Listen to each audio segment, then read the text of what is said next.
एक लड़की जिसकी अभी हाल फिलहाल में शादी हुई थी, उसके साथ बलात्कार किया जाता है और गला काट कर उसकी हत्या कर दी जाती है।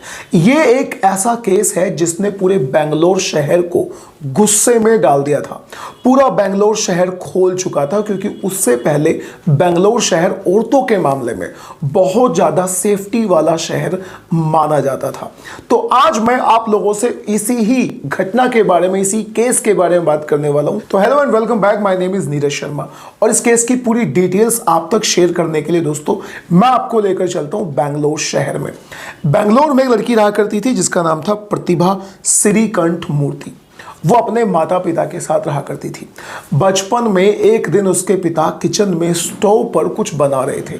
उसी दौरान स्टोव फट जाता है और उसके पिता की बचपन में ही मौत हो जाती है। यानी प्रतिभा के बचपन में उसके पिता की मौत हो जाती है। अब प्रतिभा की पूरी जिम्मेदारी उसकी माँ पर आ जाती है।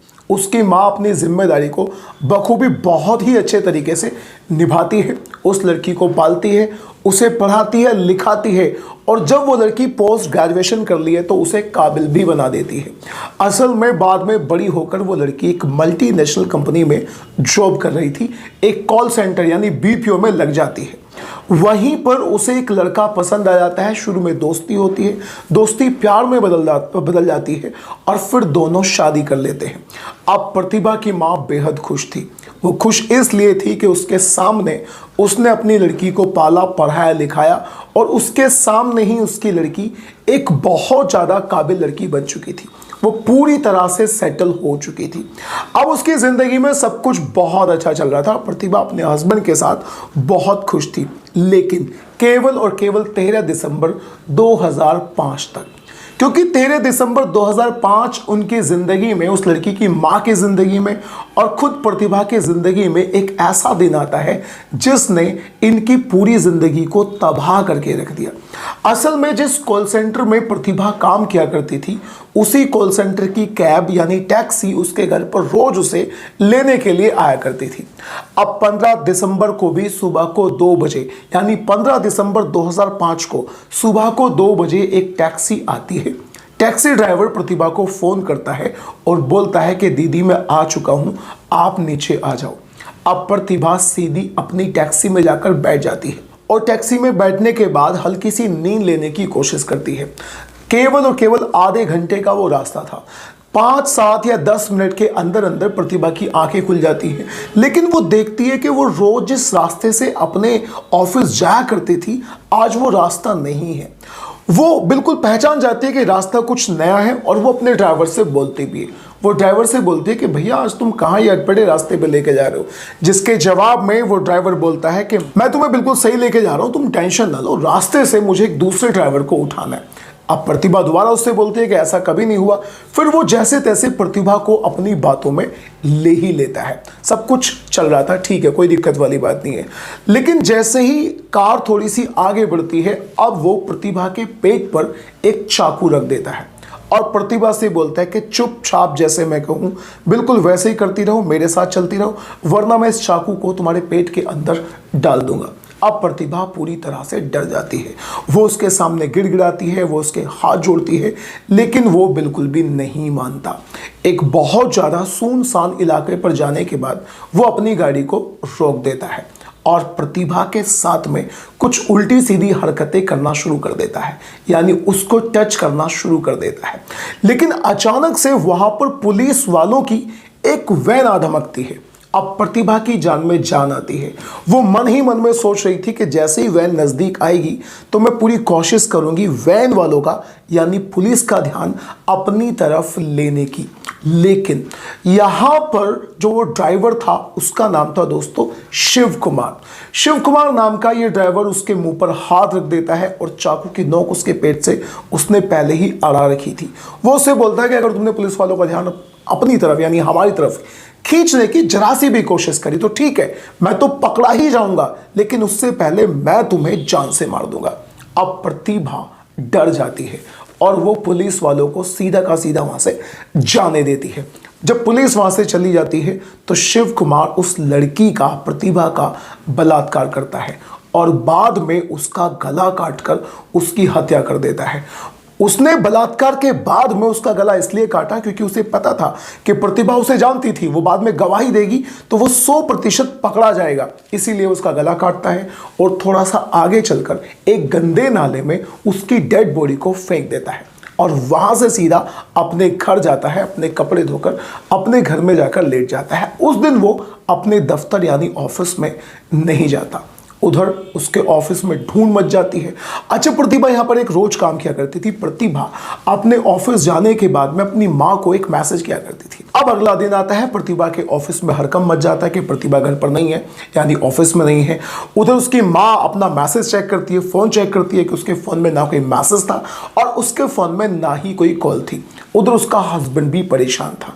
जैसे तैसे बहुत लोगों को पता चल चुका था कि प्रतिभा मिसिंग है, क्योंकि ना ऑफिस में है, ना घर पर है, ना ही वो कहीं और है और उसका जो फोन नंबर है वो भी स्विच्ड ऑफ आ रहा था। अब चारों तरफ ये खबर फैल चुकी थी। ये खबर न्यूज़ पर भी आना शुरू हो जाती है और इसकी मिसिंग रिपोर्ट थाने में दर्ज भी करा दी जाती है। उधर अगर बात करें शिव कुमार के बारे में, तो शिव कुमार अपने घर पर बिल्कुल रिलैक्स्ड है। वो अगले दिन जगा और उसने टीवी पर न्यूज़ देखना शुरू कर दिया। वो कंफर्म करना चाहता था कि मेरे इस केस में क्या चल रहा है। तो वो टीवी पर देखते हैं कि चारों तरफ मिसिंग की रिपोर्ट तो जारी है, यानी मिसिंग की खबरें चल रही हैं कि लड़की मिसिंग है, बीपीओ के बारे में लोग नई नई बातें बना रहे हैं, लेकिन ये कहीं भी उसने देखा कि इस बात का जो केस के सोल्व होने वाले जो कुछ क्लू होते हैं वो बिल्कुल भी निकल कर नहीं आ रहे। तो वो बिल्कुल निश्चिंत होकर अपने घर पर ही रहता है, वो वहाँ से कहीं भी नहीं भागता। उसके दिमाग में कहीं ना कहीं ये बात चल रही थी कि जब पुलिस आएगी तो मैं उनसे बोलूँगा कि अगर मैंने कुछ गलत किया होता तो मैं यहाँ से भाग जाता, इसीलिए वो अपने घर पर ही रहता है। अब वहाँ पर यानी बीपीओ में लोग बात करते हैं, ऑफिसर्स बात करते हैं और वो पता लगाने की कोशिश करते हैं कि आज प्रतिभा को लेने कौन जाने वाला था। तो जो व्यक्ति प्रतिभा को आज लेने जाने वाला था उससे बात की जाती है। वो बोलता है कि सर मैं प्रतिभा को लेने गया था, लेकिन मेरे से पहले ही प्रतिभा जा चुकी थी किसी टैक्सी में। और ये बड़ी नेचुरल सी बात थी कि अगर प्रतिभा को कोई जबरन वहाँ से लेके जाता तो पता चलता, तो इसका मतलब है कि वो टैक्सी में ही गई है, टैक्सी कॉल सेंटर की है और वो प्यार से ही उस टैक्सी में बैठकर उस व्यक्ति के साथ में गई है। तो अब यहाँ पर कॉल सेंटर का जो स्टाफ था उसको भी शिव कुमार पर शक हो चुका था। अब सीधी सीधी ये बात पुलिस वालों को भी बता दी जाती है। अब पुलिस वाले अपने ही एक दूसरे एंगल से इस केस की इन्वेस्टिगेशन में लगे हुए, यानी पुलिस वाले उसके घर पर नहीं जाते। पुलिस वालों के दिमाग में बिल्कुल वही बात चल रही थी जो शिव कुमार के दिमाग में चल रही थी। पुलिस वाले शिव कुमार के गांव में एक टीम भेज देते हैं, अपने मुखबिरों को इस सारी बात को बता देते हैं, लेकिन उसके घर पर बेंगलोर में नहीं जाते, क्योंकि पुलिस वालों के दिमाग में चल रहा था कि अगर शिव कुमार ने इतना बड़ा काम कर दिया है, एक लड़की को मार दिया है या उसके साथ जो कुछ भी किया है या उसे लेकर भागा है या जैसे तैसे, क्योंकि प्रतिभा मिसिंग थी तो नए नए ख्याल लोगों के दिमाग में आ रहे होंगे, तो वो तो वहां से भाग ही गया होगा। लेकिन फिर एक पुलिस वाला अपने दिमाग में बात लेके आता है और वो बाकी पुलिस वालों से बोलता है कि एक बार उसके घर जाकर देख तो लेते हैं, क्या पता वो वहीं पर हो। और पुलिस वालों का शक बिल्कुल सेट निकलता है। पुलिस वाले उसके घर जाकर देखते हैं तो वो अपने घर पर बैठकर टीवी ही देख रहा था और उसने प्रतिभा की ही न्यूज़ अपने सामने लगाई हुई थी। जब पुलिस वाले उसके पास पहुंचते हैं तो बिल्कुल इस अंदाज में पुलिस वालों से बातचीत करता है जैसे उसे कुछ भी ना पता हो। पुलिस वालों ने बोला हमारे साथ चलो, तो पुलिस वालों से बोलता है कि साहब अगर मैंने कुछ गलत किया होता तो क्या मैं आपको घर पे मिलता। अब खैर पुलिस वाले उसे उठाकर ले जाते हैं। अब तक ये जो केस है वो सीबीआई की जांच में आ चुका था, यानी इस केस को सीबीआई को हैंडल कर दिया गया था। अब सीबीआई वाले उससे पूछताछ करते हैं, लेकिन वो उनका पागल बनाने की पूरी कोशिश कर रहा था। अब पुलिस वालों की समझ में आ गया था कि ये हमारी बात को नहीं मानेगा। फिर जो सब इंस्पेक्टर होते हैं या इंस्पेक्टर होते हैं, अब उससे वो लोग बात करते हैं, हट्टे कट्टे लोग बात करते हैं। केवल 2-3 लोग उसे एक लॉकअप में बंद करके उससे बात करते हैं और उससे सीधा सीधा बोलते हैं कि हमारी बात सुनो, अगर तुमने बिल्कुल सीधी सीधी बात बता दी कि तुमने उसके साथ क्या किया है तो फिर हम पूरी कोशिश करेंगे तुम्हें कम सजा दिलवाने की, और अगर तुमने नहीं बताया तो फिर हम तुम्हें खुद ही मार देंगे। इस बात का किसी को भी नहीं पता कि हमने तुम्हें उठाया है। अब शिव कुमार हल्का सा डरना शुरू हो जाता है और फिर वो धीरे धीरे मुंह खोलता है और वो बोलता है कि हाँ, मैं ही प्रतिभा को लेने सुबह सुबह उसके घर पे गया था। तो उससे पूछा जाता है कि अब प्रतिभा कहाँ है, तो वो बताता है कि मैंने प्रतिभा को मार दिया। पुलिस वाले बोलते हैं कि प्रतिभा को मार दिया तो उसकी डेड बॉडी का है, वो उन्हें अपने साथ लेके जाता है और नाले में से डेड बॉडी को निकलवा देता है। क्योंकि अभी 2-3 दिन ही हुए थे तो आसानी से उसकी डेड बॉडी को निकाल लिया गया। हाँ, डेड बॉडी पूरी तरह से फूल चुकी थी क्योंकि वो पिछले 3 दिनों से नाले में पड़ी हुई जो थी। अब पुलिस वाले उससे पूछते हैं कि बता तूने उसके साथ में क्या किया, तो वो सीधा सीधा बता देता कि मैंने उसके साथ पहले बलात्कार करा और फिर मैंने उसका गला काटकर उसकी हत्या कर दी। ठीक है, यहां तक सब कुछ ठीक था। अब पुलिस वालों ने उससे पूछा कि आखिर तुमने ऐसा उसके साथ में क्यों कर? तुम तो उसे दीदी बोलते थे, वो तुम्हें भैया बोलती थी और रोज ही तुम उसे लेने जाया करते थे। फिर वो एक अलग टाइप की कहानी सुनाता है। वो बताता है कि अभी 10 दिन पहले, पहली बात तो बताता है कि मेरी हाल फिलहाल में शादी हुई थी। 10 दिन पहले मेरी बीवी से मेरा झगड़ा हुआ था और वो झगड़ के घर से भाग जाती है, यानी अपने मायके में चली जाती है। अब मायके में जब वो चली जाती है, मैं उससे गुस्से में था, फ्रस्ट्रेटेड था। तभी मेरे दिमाग में आता है कि मुझे किसी लड़की के साथ में ज़बरदस्ती करनी चाहिए। अब क्योंकि मैं प्रतिभा को जानता था तो मैंने इसी को अपना टारगेट बनाया और मैंने इसके साथ में ये सब कुछ कर दिया। यानी झगड़ा उसके घर पे हुआ है और उसने एक लड़की की ज़िंदगी को तबाह कर दिया, यहाँ तक कि उसके साथ बलात्कार करने के बाद उसकी हत्या ही कर डाली। अब उसके साथ में चार्जशीट तैयार की जाती है और पुलिस वाले केस बनाकर डाल देते हैं। तो वहाँ की जो लोअर कोर्ट थी, जो सेशन कोर्ट थी कर्नाटक की, वो उसे ताउम्र कैद, यानी जब तक उसकी मौत ना हो तब तक की उम्र कैद की सज़ा सुना देती है। अब वो उसे हाई कोर्ट में चैलेंज करता है तो हाई कोर्ट वाले भी इस पर बिल्कुल एडिक होते हैं। वो बोलते हैं कि जो इसने कांड किया है, इस कांड की सज़ा तो यही बनती है और इसे उम्र कैद की सज़ा ही रहने देंगे। लेकिन वो फिर उसी अपनी सज़ा को चैलेंज करता है हाई कोर्ट में यानी सुप्रीम कोर्ट में जाकर। लेकिन सुप्रीम कोर्ट यहाँ पर उसकी सज़ा को बदल देता है।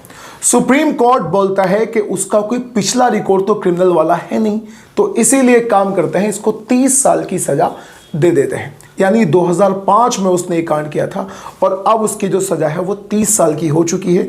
30 साल के बाद वो निकल कर भी आएगा और एक ऐसा आदमी जिसने रेप के बाद हत्या कर डाली, वो बाहर आकर क्या करेगा, इसका फैसला आप लोगों के हाथ में है। आप मुझे कमेंट बॉक्स में जरूर बताइएगा कि आप इस तरह की घटनाओं के बारे में, शिव कुमार के बारे में, प्रतिभा के बारे में आपकी क्या राय है। Do tell me in the comment box. और अगर आपको इस तरह की क्राइम स्टोरीज, क्राइम डॉक्यूमेंट्रीज या फिर क्राइम वेब सीरीज में इंटरेस्ट है तो do subscribe to this channel.